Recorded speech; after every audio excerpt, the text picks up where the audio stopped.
जय हिंद, नमस्कार। स्वागत है आप सभी का आज के इस महत्वपूर्ण टेस्ट में। चलिए आज की क्लास को शुरू करते हैं। आज का पहला क्वेश्चन आपके सामने है, इसको पढ़िए।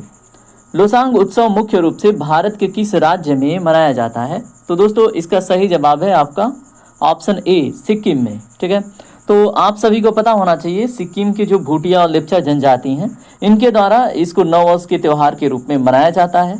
और ये प्रश्न आपके एग्जाम के लिए बहुत महत्वपूर्ण हो जाता है। अगला क्वेश्चन क्या है दोस्तों, पढ़िए इसको। भारत में सबसे पुरानी तेल रिफाइनरी कहाँ पर स्थित है? इसका सही जवाब है ऑप्शन बी, डिगबोई में। याद रखेंगे, ये असम के डिगबोई में 1901 में भारत की पहली तेल रिफाइनरी के रूप में शुरू की गई थी। कब? 1901 में। अगला प्रश्न है आपसे, प्रसिद्ध जो शास्त्रीय नृत्य कथक है, इसका मूल किस राज्य से जुड़ा हुआ है? तो दोस्तों इसका सही जवाब है आपका उत्तर प्रदेश। ठीक है, ये सब आपको पता है। ठीक है, तो कथक उत्तर भारत, विशेष रूप से उत्तर प्रदेश का शास्त्रीय नृत्य भी है। ये भी बात आपको पता है। जब इसमें कली जुड़ती है तो दोस्तों केरल आ जाता है। अगला प्रश्न है आपसे, प्रायद्वीपीय भारत की सबसे लंबी नदी कौन सी है? तो बात हो रही है प्रायद्वीपीय भारत की। ऐसा जब प्रश्न बने तो दोस्तों गोदावरी है। और इसका लेंथ अगर आपके एग्जाम में पूछे तो दोस्तों 1465 किलोमीटर का लेंथ है इसका। ठीक है, याद रखेंगे, इसको दक्षिण भारत की बूढ़ी गंगा कहते हैं। ये भी प्रश्न आपके एग्जाम में पूछा जाता है। अमरावती स्तूप भारत के किस राज्य में स्थित है? ऐसा अगर आपसे प्रश्न बनता है और बना हुआ है तो दोस्तों आंध्र प्रदेश इसमें आपका करेक्ट आंसर हो जाता है। तो दोस्तों अमरावती जो स्तूप है ये बौद्ध संस्कृति का एक प्रमुख केंद्र है जो कृष्णा नदी के किनारे स्थित है। ये भी प्रश्न आपसे पूछा गया है। तो दोस्तों एक एक क्वेश्चन में दो दो तीन तीन क्वेश्चन आपको मिलता है इस टेस्ट सीरीज में। निम्नलिखित में से कौन सा दर्रा श्रीनगर को लेह से जोड़ता है? तो दोस्तों बहुत बार पूछा गया ये प्रश्न है। तो दोस्तों आपका ये जो राइट आंसर है वो है जोजिला दर्रा। तो याद रखेंगे, ये दर्रा लद्दाख क्षेत्र में श्रीनगर और लेह के बीच क्या है, एक महत्वपूर्ण संपर्क मार्ग है। किसके किसके बीच? श्रीनगर और लेह के बीच। नाम क्या है? जोजिला। ठीक है, चलिए बात करते हैं अगले प्रश्न पे। अगला प्रश्न है आपसे, कुचिपुड़ी नृत्य शैली की उत्पत्ति भारत के किस राज्य से हुई थी? इसका सही जवाब है दोस्तों आंध्र प्रदेश। ऑप्शन सी आपका करेक्ट है। तो कुचिपुड़ी का जो नाम है ये आंध्र प्रदेश के कृष्णा जिले के कुचिपुड़ी गांव के नाम पर पड़ा है। अगर आपको आज तक नहीं पता था तो आप याद रखेंगे। जैसे वेस्ट बंगाल के जो नक्सलिया गांव है वहां के जब लोगों ने विद्रोह करना स्टार्ट किया तो उन्हीं को नक्सलाइट कहने लगे, वैसे ही कुचिपुड़ी का नाम पड़ा था। ठीक है, सिंधु नदी की कौन सी सहायक नदी हिमाचल प्रदेश में चंद्रभागा के नाम से जानी जाती है? तो दोस्तों इसका सही जवाब क्या है?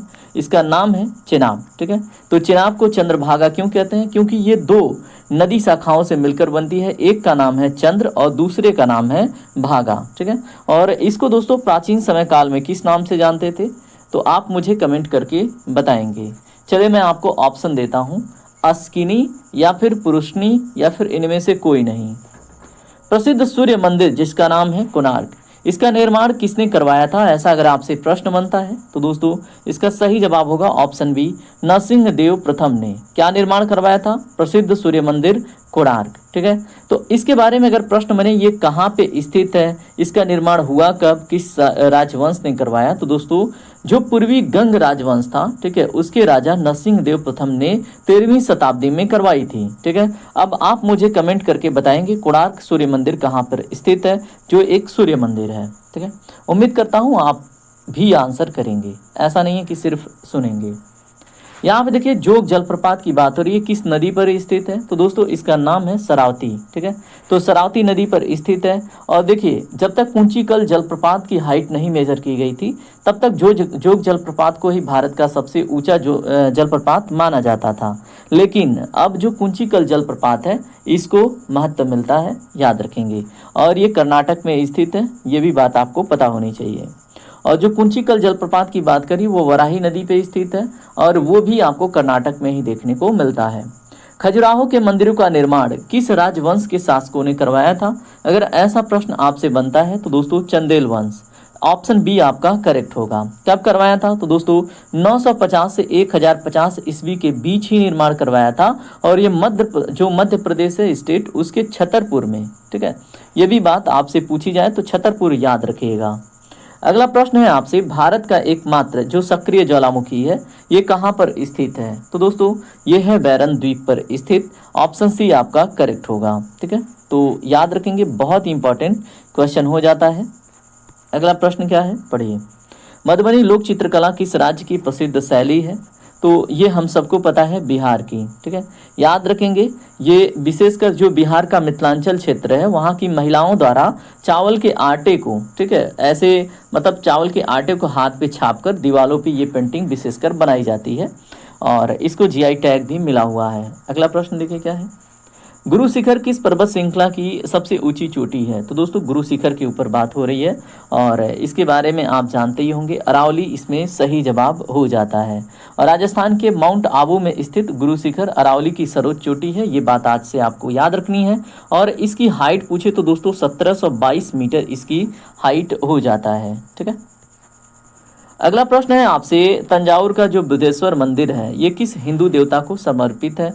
तो दोस्तों तंजावुर का जो बृहदेश्वर मंदिर है, ठीक है, ये भगवान शिव को समर्पित है, याद रखिएगा, भूलना नहीं है। और चोल राजा राजाराज प्रथम ने इसका निर्माण करवाया था और ये पूरी तरह से ग्रेनाइट से बनी हुई क्या है, मंदिर है।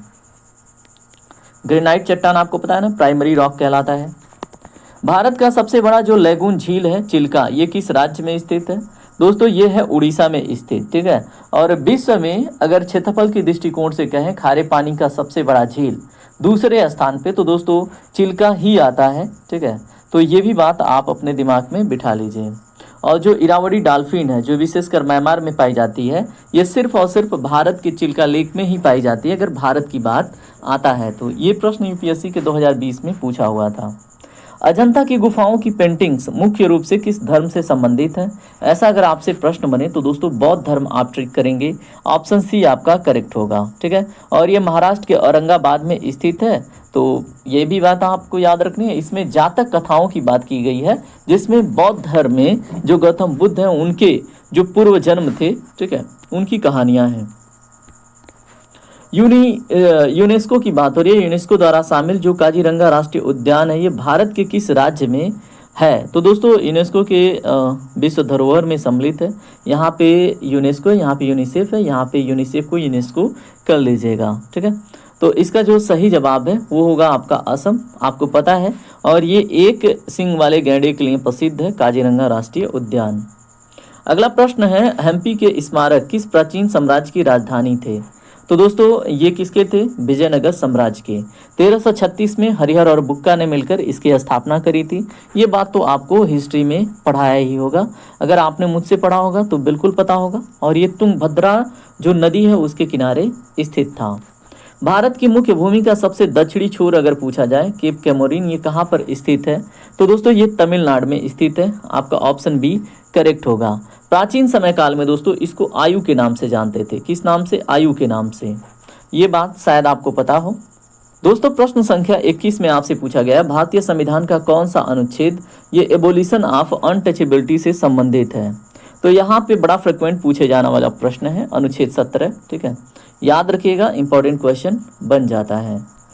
भारत में पंचवर्षीय योजनाओं 5 ईयर प्लान्स को अंतिम स्वीकृति कौन देता है?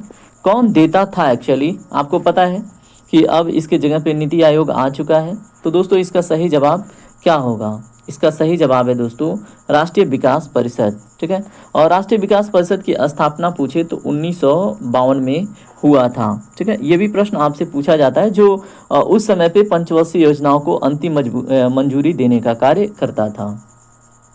अगला प्रश्न है, मानव शरीर में जो इंसुलिन है इस हार्मोन का स्राव किस ग्रंथि द्वारा होता है? आपको पता है, अगर इसका स्राव कम हो जाए तो दोस्तों आप किसके शिकार हो जाते हैं? डायबिटीज़ के। ठीक है, तो इसका सही जवाब क्या होगा? अग्नाशय। ठीक है, पैंक्रियाज, ऑप्शन बी आपका करेक्ट होगा। क्वेश्चन नंबर 24 में आपसे प्रश्न है, प्रसिद्ध पुस्तक वेल्थ ऑफ नेशन, इसके लेखक कौन है? तो दोस्तों इसके लेखक कौन है? एडम स्मिथ, ऑप्शन ए आपका करेक्ट होगा। ठीक है, इन्होंने 1776 में इस पुस्तक को प्रकाशित किया था, आपको ये भी बात पता होना चाहिए। ठीक है, और इनको विश्व में आधुनिक अर्थशास्त्र का जनक भी कहा जाता है। वॉशिंग सोडा की बात हो तो दोस्तों उसकी रासायनिक नाम आपसे बहुत सारे एग्जामों में पूछा जाता है। इसका नाम है सोडियम कार्बोनेट। ऑप्शन बी आपका करेक्ट होगा। अगर इसके फार्मूले की बात हो तो दोस्तों Na2CO3 10S2O होता है। मैं यहाँ पे लिख देता हूँ Na2CO3 और उसके बाद 10S2O। ठीक है, ये होता है क्या, वॉशिंग सोडा का रासायनिक सूत्र। ठीक है, तो 10S2O भी आपको याद रखना है। अगर इसमें बाइकार्बोनेट की बात हो तो दोस्तों वो बेकिंग सोडा हो जाता है। ठीक है, तो याद रखेंगे वॉशिंग सोडा और बेकिंग सोडा में अंतर है। ठीक है, चलिए बात करते हैं अगले प्रश्न के ऊपर। अगला प्रश्न क्या है, ध्वनि की जो गति है, स्पीड ऑफ साउंड है, वो अधिकतम किस माध्यम में होती है। बड़ा सिंपल क्वेश्चन है। तो दोस्तों ये स्टील में यानी कि ठोस में होता है, ये बात आपको पता है, क्योंकि ध्वनि जो तरंगे हैं ये अनुदैर्ध्य होती हैं और इनका जो वेग है, ठीक है, ये माध्यम के घनत्व के ऊपर डिपेंड करता है। अगर माध्यम का घनत्व या तो फिर उसकी इलास्टिसिटी बहुत अधिक है तो उसमें इसकी स्पीड बढ़ जाती है और सबसे अधिक हो जाती है, और ठोस की इलास्टिसिटी अगर स्टील की बात करें तो मैक्सिमम हो जाता है। ठीक है, भारतीय संविधान का कौन सा भाग मौलिक अधिकारों से संबंधित है। तो मेरे दोस्त ये तो बहुत सिंपल क्वेश्चन हो गया। बात हो रही है मौलिक अधिकार तो भाग 2, अगर बात होती नागरिकता तो भाग 2 हो जाता। भाग 3 में मौलिक अधिकार है, भाग 4 में डीपीएसपी है। बोलने में थोड़ा सा त्रुटि हुआ है, उसे करेक्ट कर लीजिएगा। मौलिक अधिकार भाग 3 में है, नागरिकता भाग 2 में है और भाग 4 में डीपीएसपी है। भाग 1 में यूनियन एंड इट्स टेरिटरी की बात होती है। ठीक है, ये आपकी जो यूटीज़ हैं उनके बारे में नहीं है। ठीक है, तो ये बात हो रही है भारत के संघ और उनके राज्य क्षेत्रों की। ठीक है, विशेषकर बात करते हैं दोस्तों अगले प्रश्न के ऊपर। अगला प्रश्न है आपसे, किताब जो अकबरनामा है इसके लेखक निम्नलिखित में से कौन है। क्वेश्चन नंबर 28 का जो सही जवाब होगा वो क्या होगा, अबुल फजल। ठीक है, तो ऑप्शन ए आपका करेक्ट होगा। ये मुगल सम्राट अकबर के शासनकाल के आधिकारिक इतिहासकार थे और ये इतिहास जो है ये 3 भागों में बटा हुआ है और इसके तीसरे भाग के बारे में कई बार प्रश्न बनता है। ठीक है, आप इसके तीसरे भाग का नाम बताएंगे। चलिए बात करते हैं अगले प्रश्न पे। भारत में रुपए का सिक्का सर्वप्रथम किस शासक ने जारी किया था। दोस्तों इसका सही जवाब है शेरशाह सूरी ने। ऑप्शन बी यहाँ पे आपका करेक्ट होगा। तो दोस्तों अगर शेरशाह सूरी के शासनकाल की बात हो तो 1540 से 1545 तक इनका शासनकाल रहा है। ये भी बहुत इंपॉर्टेंट क्वेश्चन आपके लिए हो जाता है।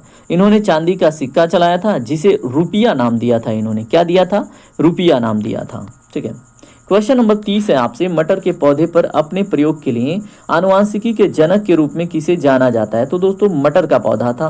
क्वेश्चन नंबर 30 का सही जवाब है ग्रेगर मेंडल। ऑप्शन बी आपका करेक्ट हो जाता है। क्वेश्चन नंबर 31 है आपसे, नीली क्रांति यानी कि ब्लू रिवोल्यूशन का संबंध किस क्षेत्र से है। क्वेश्चन नंबर 31 का सही जवाब है मत्स्य उत्पादन यानी कि मछली से। अगर यहाँ पे कल्चर की बात हो तो दोस्तों पीसी कल्चर हो जाता है। हंसाने वाली गैस लाफिंग गैस का रासायनिक सूत्र आपसे पूछा जाता है। तो दोस्तों क्वेश्चन नंबर 32 का सही जवाब है N2O। ठीक है, तो याद रखेंगे इसको नाइट्रस ऑक्साइड भी कहा जाता है। इसको सूंघने पर दोस्तों आपको अनावश्यक हंसी आएगी और इसमें आपको थोड़ा सा अनेस्थीसिया का भी अनुभव हो सकता है। अगर आप अधिक अमाउंट में लेते हैं, ठीक है, तो आप बेहोश भी हो सकते हैं। कार्य और ऊर्जा का जो एसआई मात्रक है, ऐसा आपके एग्जाम में प्रश्न बना हुआ है। तो दोस्तों जूल होता है। ऑप्शन सी आपका यहाँ पे करेक्ट होगा। ठीक है, चलिए बात करते हैं अगले प्रश्न के ऊपर। अगला प्रश्न क्या है, अगला प्रश्न आपसे पूछा गया है, प्रसिद्ध पुस्तक जिसका नाम है my experiment with the truth, इसके लेखक कौन है। कई बार पूछा गया है इसलिए ये आपको देखने को मिल रहा है। महात्मा गांधी इसके लेखक हैं। ठीक है, और ये गुजराती भाषा में लिखा हुआ है। ये भी आपसे प्रश्न पूछा गया है। भारतीय संविधान में जो संसदीय शासन प्रणाली है ये किस देश के संविधान से ली गई है। दोस्तों आप याद रखेंगे ब्रिटेन से। ऑप्शन बी आपका यहाँ पे करेक्ट हो जाता है। क्वेश्चन नंबर 36 है, रक्त का थक्का ब्लड क्लॉटिंग जमने में कौन सा विटामिन सहायक होता है। दोस्तों क्वेश्चन नंबर 36 का राइट आंसर आपको पता है विटामिन के है। ठीक है, और बड़ा ही इंटरेस्टिंग क्वेश्चन आपसे बनता है यहाँ पे। ठीक है, और अगर आपसे प्रश्न बने कि ये किस प्रोटीन के निर्माण के लिए आवश्यक है, तो दोस्तों ये यकृत में प्रोथ्रोम्बिन नामक एक प्रोटीन का निर्माण करता है। ठीक है, इसी के लिए ये विटामिन के बहुत आवश्यक है और जो प्रोथ्रोम्बिन नामक प्रोटीन है वो रक्त को थक्का जमाता है। ठीक है, तो ये बात आपके एग्जाम में पूछा जाए तो आप ज़रूर आंसर कीजिएगा जिससे कि आप बढ़िया नंबर लेके आएँ। ठीक है, उसके बाद दोस्तों अगला प्रश्न देखिए आपसे क्या है, संविधान में किस संशोधन द्वारा मतदाता की जो आयु है वो 21 वर्ष से घटाकर 18 वर्ष की गई। तो दोस्तों देखिए उस समय राजीव गांधी जी का समय काल था, ठीक है, और राजीव गांधी यूथ थे और यूथ को चाहते थे वो सामने आए। तो इसमें जो आपका सही जवाब है 61वां संविधान संशोधन, वर्ष भी आपको पता होना चाहिए 1989 में ये हुआ था, ठीक है। ये सभी इंपॉर्टेंट फैक्ट आपके एग्जाम के लिए बहुत इंपॉर्टेंट हो जाते हैं। अगर अनुच्छेद की बात हो तो दोस्तों अनुच्छेद 326 संबंधित है आपके वोटिंग राइट से रिलेटेड, ठीक है। वोट का जो राइट है दोस्तों वो है आपका लीगल राइट, ये भी बात आपको पता होना चाहिए। निम्नलिखित में से कौन सा अम्ल सिरके में मुख्य रूप से पाया जाता है, जिसको हम विनेगर कहते हैं। क्वेश्चन नंबर 39 का सही जवाब है एसिटिक एसिड, ठीक है, ऑप्शन बी आपका करेक्ट हो जाता है। क्वेश्चन नंबर 40 देखिए क्या है, आपसे प्रश्न है महान पुस्तक इंडिका की रचना किसने की थी। दोस्तों इसका जो रचयिता है मेगास्थनीज है। इसकी जो मूल प्रति है, जो ओरिजिनल कॉपी थी, वो अभी गायब हो चुकी है, ठीक है। सिर्फ इसका जो इन्फॉर्मेशन है ये बहुत सारी किताबों में आपको मिल जाएगा, ठीक है। चलिए आपको पता होना चाहिए मेगास्थनीज जो थे ये निकोलस कांटी के क्या थे, राजदूत थे और चंद्रगुप्त मौर्य के दरबार में रह रहे थे। मनुष्य के शरीर का जो सामान्य तापमान होता है वो कितना होता है, तो दोस्तों बचपन से पढ़ते आ रहे हैं कितना, 37 डिग्री सेल्सियस, ऑप्शन बी आपका करेक्ट होता है। यहाँ पे 98.6 डिग्री फारेनहाइट भी होता है, यहाँ पे आप सेल्सियस से कंफ्यूज हो सकते हैं। तो ये फारेनहाइट में 98.6 डिग्री फारेनहाइट होता है, सेल्सियस में 37 डिग्री सेल्सियस होता है, ठीक है। यहाँ पे देखिए बैंक रेट का निर्धारण भारत में किसके द्वारा किया जाता है, तो दोस्तों सही जवाब होगा भारतीय रिजर्व बैंक के द्वारा, आरबीआई के द्वारा। आरबीआई की स्थापना 1 अप्रैल 1935 में हुई थी, हेडक्वार्टर मुंबई में है। गाड़ियों के पीछे का जो दृश्य देखने के लिए दर्पण प्रयोग होता है वो कौन सा दर्पण होता है।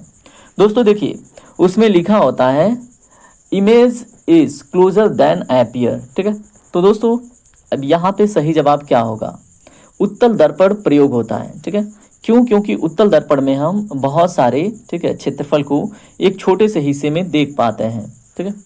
क्वेश्चन नंबर 44 देखिए क्या है आपसे, डिस्कवरी ऑफ इंडिया पुस्तक के लेखक कौन है। दोस्तों इसका सही जवाब है जवाहरलाल नेहरू, ऑप्शन बी यहाँ पे आपका करेक्ट हो जाता है। इन्होंने प्रसिद्ध पुस्तक स्वतंत्रता आंदोलन के दौरान अहमदनगर किले के जेल में लिखी थी।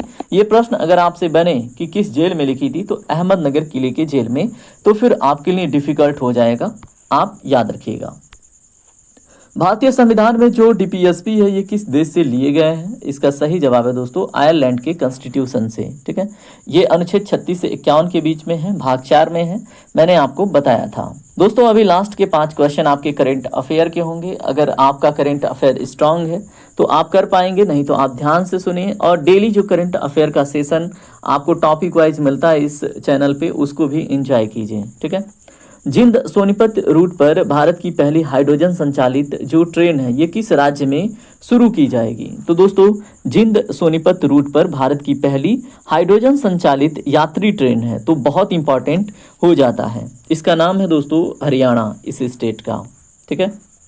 अगला प्रश्न आप पढ़िए क्या है, केंद्र सरकार ने 15,000 पवित्र वनों के संरक्षण के लिए 3,000 करोड़ रुपए की शुरुआती बजट के साथ किस योजना को मंजूरी दी है। दोस्तों सही जवाब है इसमें आस्था वन संरक्षण योजना, ऑप्शन ए आपका करेक्ट होगा।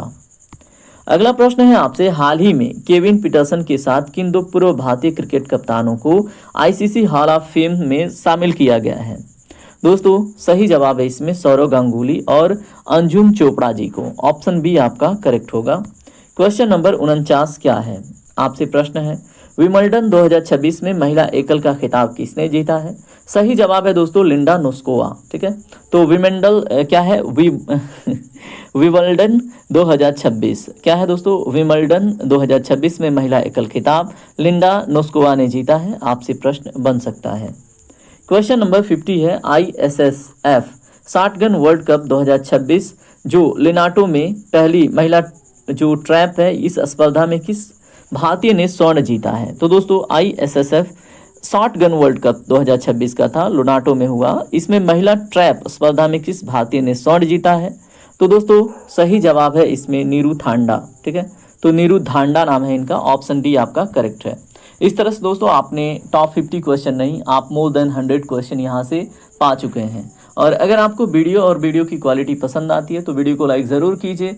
अगर आप चाहते हैं कि ऐसे कंटिन्यू वीडियो सेशंस आते रहें आपके टेस्ट के लिए, आपकी तैयारी के लिए, तो सब्सक्राइब करके जीएस फोकस फैमिली का पार्ट अवश्य बने। मिलते हैं अगले क्लास में, तब तक के लिए अपना ख्याल रखें। जय हिंद, जय भारत, आपका दिन शुभ हो।